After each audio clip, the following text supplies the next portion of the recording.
Ya, demokrasi di Indonesia ya. Hari ini mungkin tidak terlalu banyak materi ya. Mungkin saya lebih banyak ke studi kasus nanti. Oke.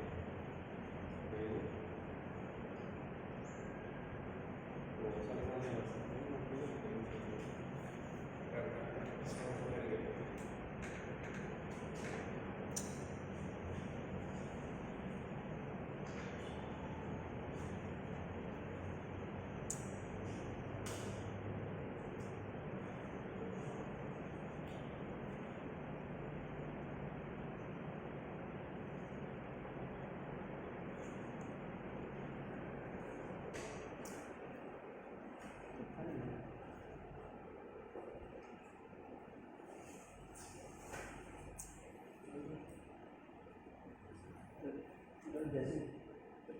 materinya juga.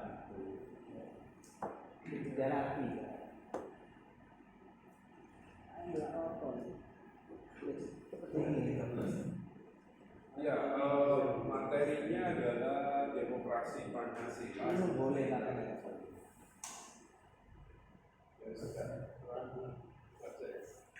Bisa. Ya lah semuanya.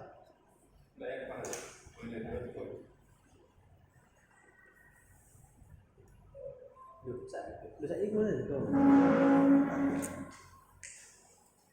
mungkin bisa agak geser Iya. karena Ya. duduknya nggak terlalu banyak. Kembali ke situ ya.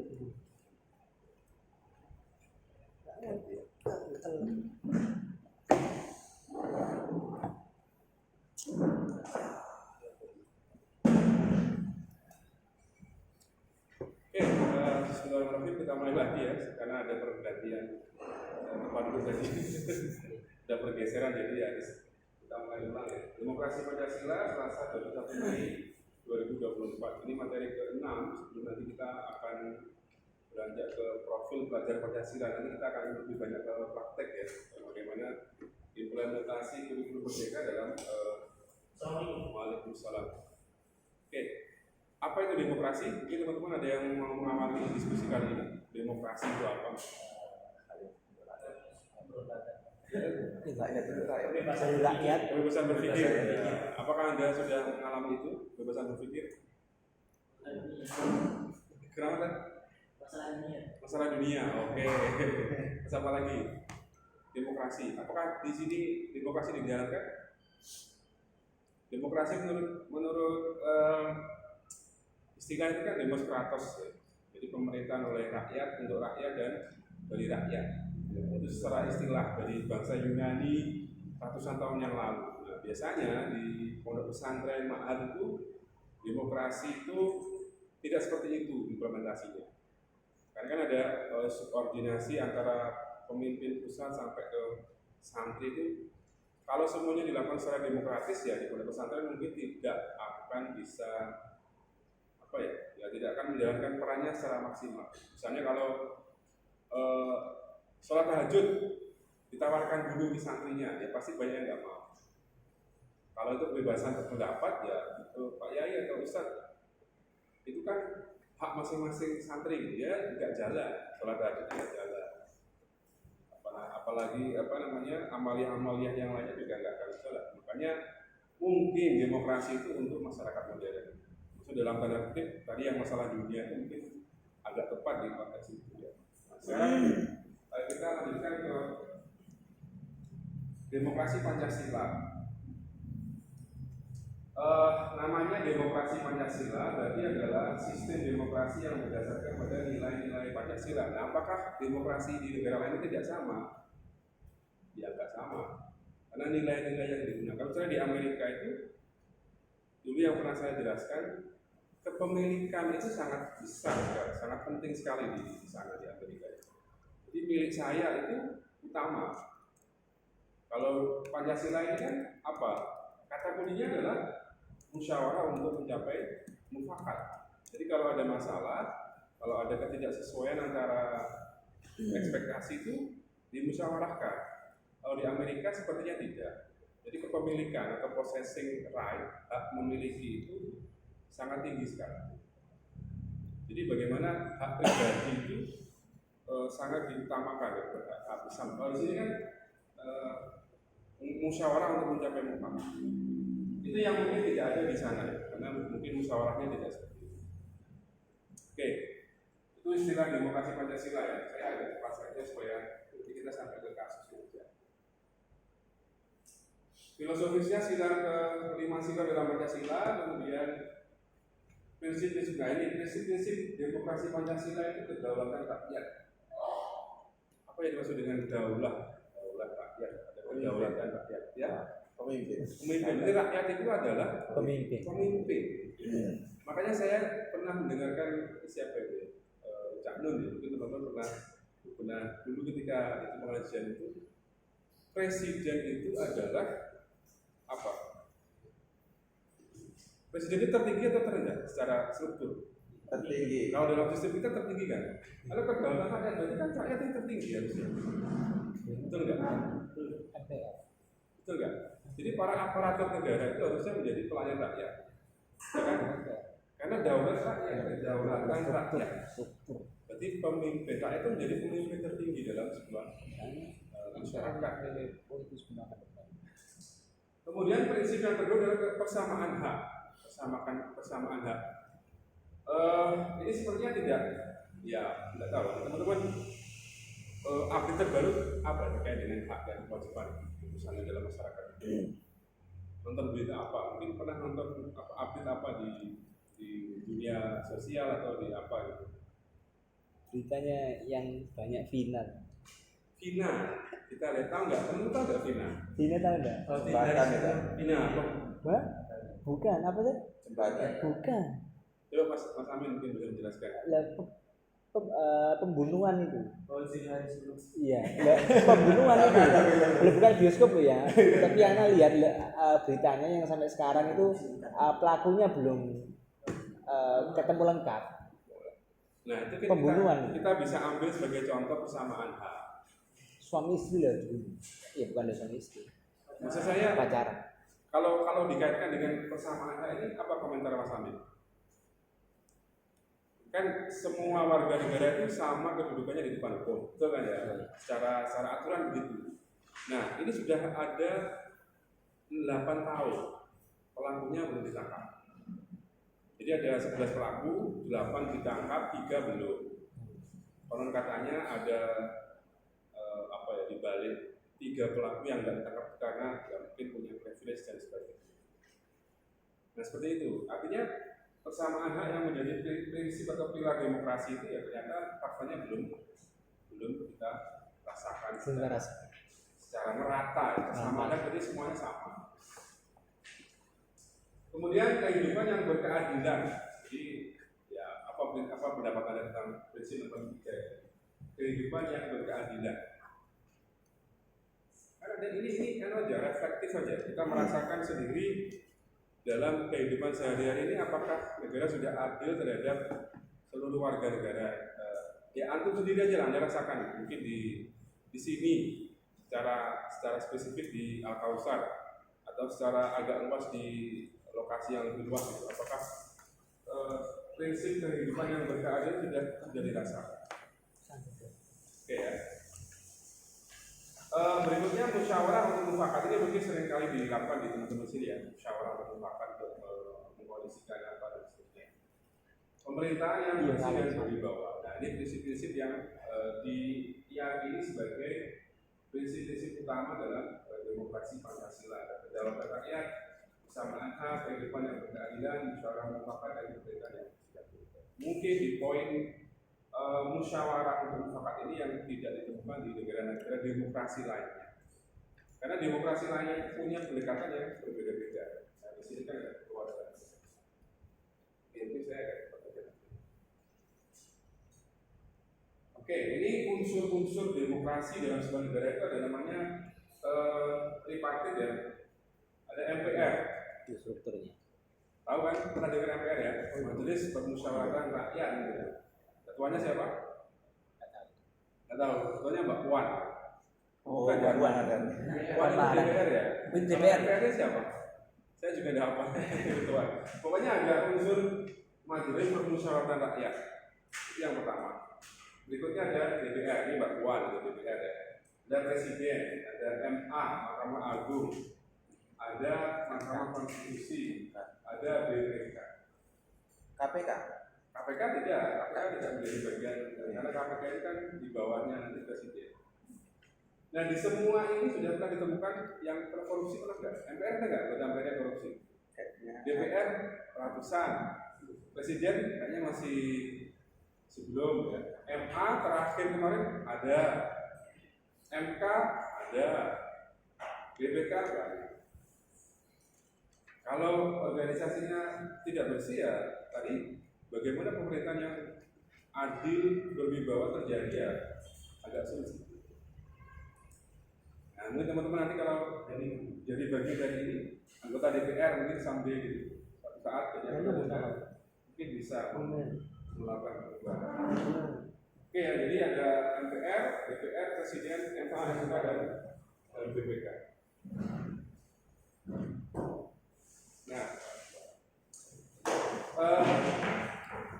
ciri-cirinya proses pengambilan keputusan ya, yang juga sangat penting dalam demokrasi itu adalah musyawarah untuk mufakat ya, ada diskusi, debat yang ramai itu, kemudian keterlibatan semua pihak mengutamakan kepentingan bersama dan menghindari konflik dan perpecahan itu. Ya ini kan nilai-nilai yang kita junjung tinggi sebenarnya, nilai-nilai Pancasila atau betul-betul nilai-nilai luhur bangsa Indonesia yang sudah lama kita yakini ya.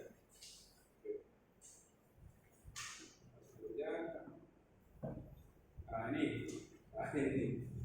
partisipasi aktif dalam pemilu ini contohnya orang dikatakan berdemokrasi itu kalau berpartisipasi aktif dalam pemilu. Pemilu itu sudah berlangsung berapa kali? Pemilu pertama itu tahun 55. Tahun 55 itu ada 100 partai atau berapa? Kemudian tambah 5 tahun lagi 60, 65, 70, 75 dan seterusnya. Saya sudah berkali-kali pemilu. Jadi mulai tahun kan 5 tahun sekali ya? 5 tahun kan? Iya. Kan mulai pertama kali pemilu itu 55, setelah kemerdekaan tahun 55. 55 tambah 5 tahun berarti 60. 65 dan seterusnya nanti dihitung kelibatan 5-nya ya. Ini keterlibatan organisasi sosial, pendidikan demokrasi di sekolah, kesadaran hukum dan seterusnya. Ini contoh aplikasi demokrasi ya. Nah ini yang mungkin nanti kita akan diskusikan. Tantangan korupsi dan kenapa kok ini menjadi tantangan? Ada yang mau berpendapat nggak? Korupsi dan nepotisme, tantangan demokrasi. Kenapa? Karena yang akan merusak apa? Kalau yang Tadi korupsi kan ada prinsip berkeadilan, ada adil, ada persamaan hak. Kalau ada korupsi ya tidak sama. tidak adil. Kalau punya hak sama ya semuanya tidak korupsi misalnya gitu. Kan ya tidak mungkin bisa kejelekan dilakukan secara nasional itu kan ya tidak seperti nepotisme. Nepotisme itu contohnya banyak sekali sekarang. Kurangnya pendidikan politik, tidak ada sosial dan politisasi identitas. Ini kurangnya pendidikan politik itu nampak sekali ketika proses pilpres, pemilu itu jarang sekali partai yang punya kader. Misalnya siapa ya? Dari PDIP, partai terbesar itu, kadernya belum tentu dari PDIP. Karena pendidikan politik di partai itu kan sebenarnya tempat pendidikan politik, ya kan?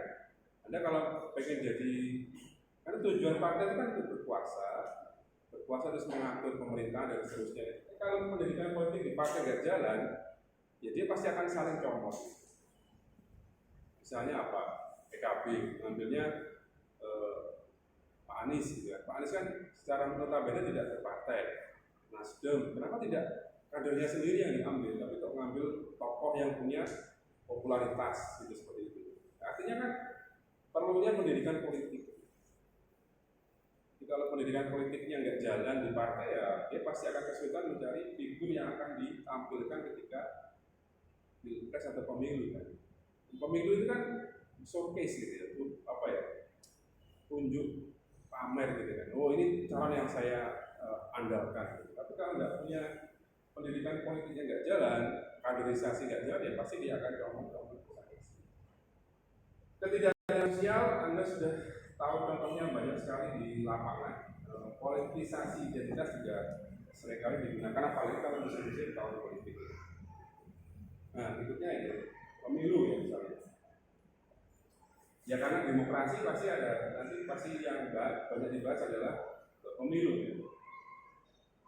Ini studi pertama, pemilu, konteksnya pemilu Indonesia adalah salah satu contoh nyata dari penerapan demokrasi Pancasila. Melalui pemilu, rakyat berdaulat memilih wakil-wakil mereka di lembaga legislatif dan eksekutif. Implementasi ada proses musyawarah mufakat, keterwakilan dan keadilan sosial. Jadi pemilu itu adalah implementasi dari prinsip-prinsip demokrasi, yaitu musyawarah mufakat, keterwakilan, keadilan sosial. Satu lagi kurang, apa? Politik apa? Kalau pemilu yang paling ramai didiskusikan apa? Kalau pemilu gitu, kan musim pemilu ini yang ditunggu-tunggu apa? Hasilnya Apa? Debatnya. Apa itu? Oh itu serangan fajar. Bukan Serangan fajar. Serangan fajar. Jadi kalau ini kan ini normatifnya ada mufakat, keterwakilan, tapi yang paling ramai ya pasti serangan fajar tadi. Makanya demokrasi nggak jalan karena ya itu. Karena serangan fajar. Serangan fajar yang paling ramai. Apalagi di akar rumput ya, di desa yang paling ramai adalah di. Ini contoh pertama. Ada lagi ya kira-kira yang teman-teman bisa nambahkan? Pemilu. Oke, berikutnya. Nah, ini musyawarah desa. Ini di sini ada yang jadi pengurus RT RW ini. Nggak jadi pengurus RT. Pak Amin. Apa? Pengurus ini. Enggak. Ketua apa? ketua kelas. Ketua kelasnya juga miniatur, sebenarnya miniatur ini lah ya, pemerintahan. Kepala keluarga. Iya, ini kepala keluarga ini. Keluarga besarnya yang sering terlambat, sering belum mengerjakan tugas, itu berat sebenarnya. Ya mungkin kalau ngurusi satu aja sulitnya seperti itu, apalagi ngurusi satu RT, satu desa, satu negara.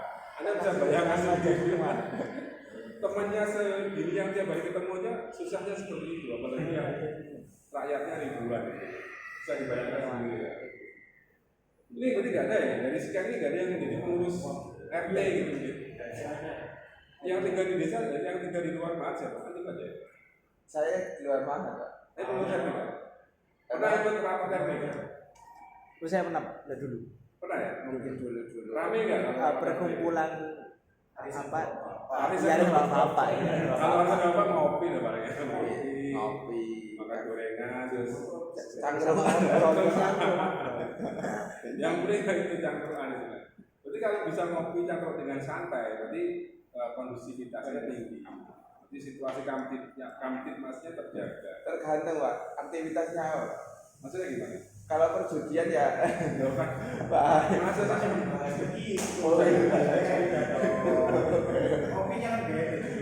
Nah, kalau rapat RT rapat itu kan paling ya ngobrolnya yang ringan. Si RT iuran RT-nya kok banyak yang nggak bayar, apa sampahnya nggak di. Jakti banjir. Konteksnya kecil lah ya, skopnya skop RT. Musyawarah mufakat, pernah nggak merasakan itu RT-nya diktator gitu? Iuran, sering. Kenapa itu? Misalnya apa? Contohnya? Bayar sampah itu ya. Iya, iurannya kan macam-macam ada. Iuran satpam, ada sampah. Pertama itu dulu seingatannya itu 10.000 per bulan. Terus kalau bertambah diskusikan di bulan sekarang jadi 75.000. Iya emang les gitu anak les dulu les 2000. Itu berapa tahun kan? tanpa diskusi. Soalnya di tempat anak beda-beda. Oh anak ya tanpa diskusi wong anak les. Soalnya ya. Kan kita sebagai bawah. Jadi kan les 2022 les di sini les di apa Rian 70. 70.000 per bulan. Iya 70. Les Itu kemarin. udah semuanya itu ya. Iya. Satpam, sampah itu. Iya. Itu semua. Itu sama aja. Itu pun dari ambil tiap hari. Nggak mungkin kalau sampah tiap hari, karena jadi kalau di tempat saya itu Jadi itu kompleks yang setiap hari itu punya petugas sendiri-sendiri. oh nggak jadi satu. Ya. Oh Oh, perumahan sendiri. Iya, Perumahan elit rata-rata itu. Iya, perumahan. Kalau kampung Kalau 5.000, kampung beda, 10.000. kampung kan ada satpam juga. Kampung itu demokrasi kampung. Kalau di kampung kan bukan duit. Kalau perumahan itu ada diktator. Kalau kampung buang di kali gitu. Kalinya macet, banjir, ya nanti marah-marah pada pemerintah. Oh ini gimana? Sebenarnya yang bikin macet dia sendiri. Ya kan itu dari rakyat untuk rakyat. Demokrasi, ya. Sampahnya dari rakyat, banjirnya juga untuk rakyat. Iya. Ya sudah, nah, itu demokrasi yang bisa dinikmati. Ya, itu mungkin ya. Karena saya betul dengan pengurus RT, jadi kalau sampah itu memang agak lebih di Sidoarjo ya, karena ya volumenya kan sudah nggak atasi dari TPA. Dengan masyarakatnya yang makin hari makin nggak karuan jumlahnya. Reformasi birokrasi. Ini teman-teman ada yang nggak kepingin jadi ASN seperti saat ini? Iya. Oh, pembukaan juga. Iya. Bukan. Ada yang daftar? Ada yang daftar? Oh, tadi jelasin. Boleh nggak? Langsung presiden? Baru presiden. Ada presiden. Gak main-main ya, kelamaan ya. Ada presiden. Menurut teman-teman pemerintah sekarang bersih nggak? Nah, ini pemerintah yang paling kecil lah, desa mungkin. Masing-masing kan punya skop wilayah yang kecil-kecil, nggak usah ngomong sesuatu yang sulit untuk diubah gitu. Negara, kita ngomong negara itu sampai berbusa-busa paling ya wacana akhirnya, nggak sampai kepada solusi yang konkret gitu. Belum.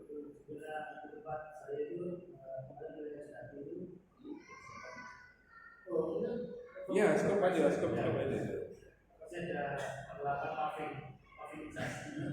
Paving. Itu di level apa? Di desa atau dusun atau di jalan desa yang perbedaan dari jalan provinsi masih ke desa. itu yang tadinya mau dibeton sudah dipaving, jadi betul-betul ada Proyeknya turun ya. Bukannya sedang itu tempatnya Pak Subandi. ya ini Pak Bea. Oh Pak Bea. Saya di wilayah ini Oh yang lama ya. Nggak ada tapi nggak ada yang teriak. Nggak ada yang teriak. ada ya makanya ini yang akhirnya kurang yang sekarang masuk pengadilan jadi Waduh. Pak Dina naik kayaknya. Nyalon juga ya.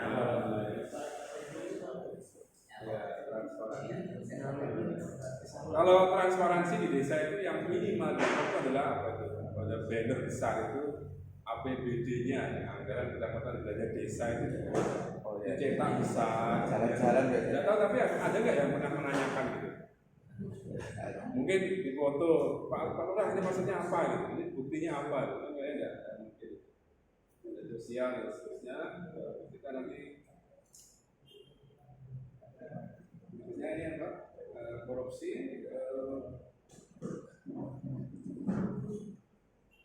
Pendidikan demokrasi di sekolah. Di sini tidak pakai office-officean ya tadi? Ada. Jadi pemilihan juga ada pemilihan. Namanya Osaka. Organisasi. Santri Al-Kausar. Santri Al-Kausar. Itu pemilihan juga. Ada penunjukan. Sudah ditunjuk langsung. Berarti pakai pakai ahwa itu ya? Iya. Ada apa ahwa? 9 naga. Iya. Dari Biasanya ganjil kan ahwa itu ada. biasa juga. Pakai itu ya, tapi tidak pakai pemilihan ya. Pemilu gitu lah ya. Gitu. Karena misalnya kita buat simulasi gitu ya. Pemilihan ketua kelas ini pakai pemilu itu kira-kira yang dipilih siapa? Loh, apa nih? Apa liane? Misalnya dikasih itu lawan buku kosong gitu ya, lawan kotak kosong gitu ya. Kalau misalnya ada dua, kan minimal itu kan ada dua lah ya, dua calon gitu ya. Berarti Sanami sama kotak kosong gitu ya. Waduh, repot itu. Tapi jelasin betul Iya, maksudnya kita simulasi gitu belajar berdemokrasi secara konkret tapi yang simpel gitu.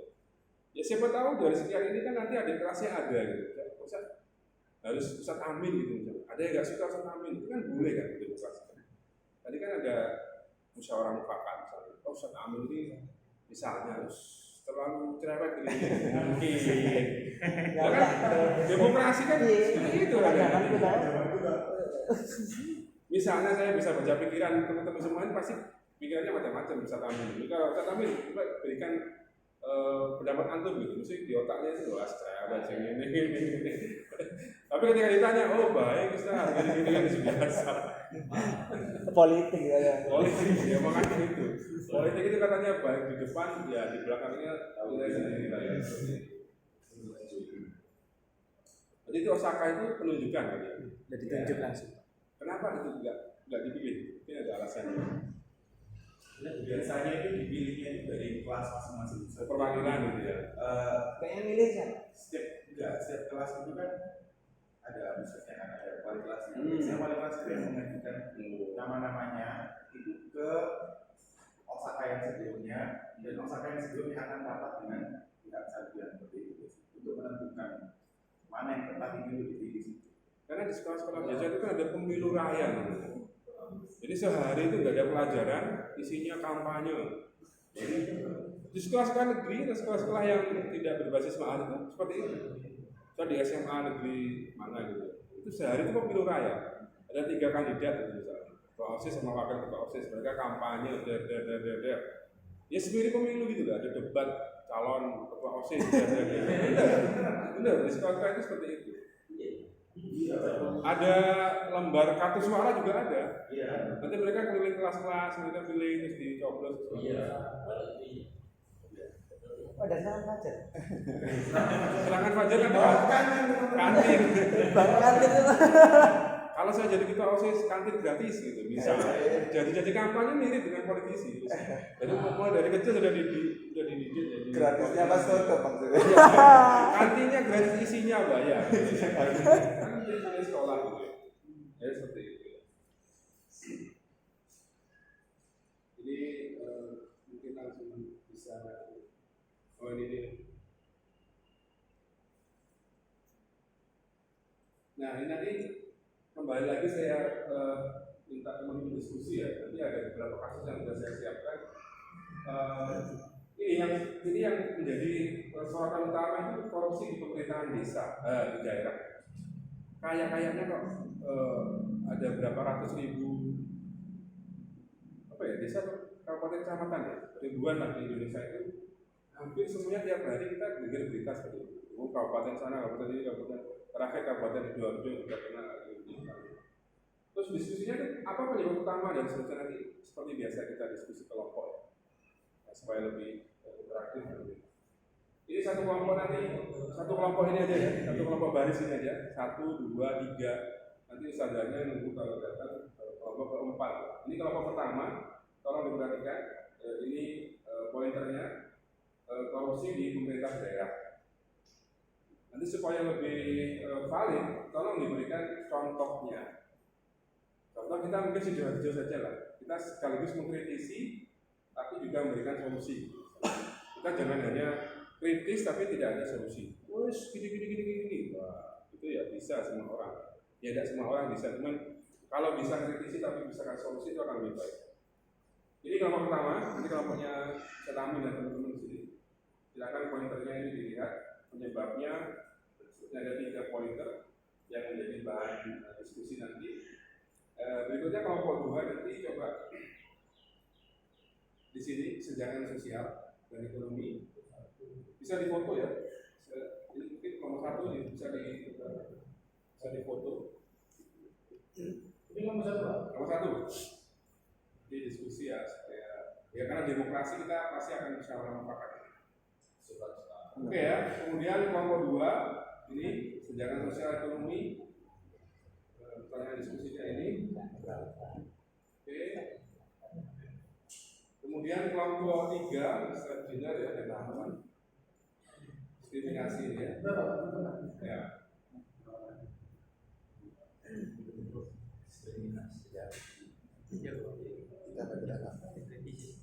Oke. ya. Tidak harus mengkritisi. Ini kelompoknya Ustaz setelah ini. Ya, pakai Ustaz radikalisme. Ustaznya sendirian ya. Masih OTW ya. Monggo silakan ini di foto untuk jadi bahan nanti diskusi.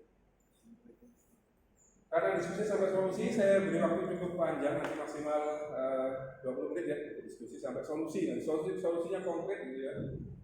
Syukur-syukur dibuatkan PowerPoint sederhana gitu, masing-masing kelompok nanti bisa presentasi yang lebih proper. Gitu. Siap ya? Monggo silakan dimulai diskusinya. Bisa didesain ada hadapan ini juga boleh untuk diskusinya. Mau tanya dulu.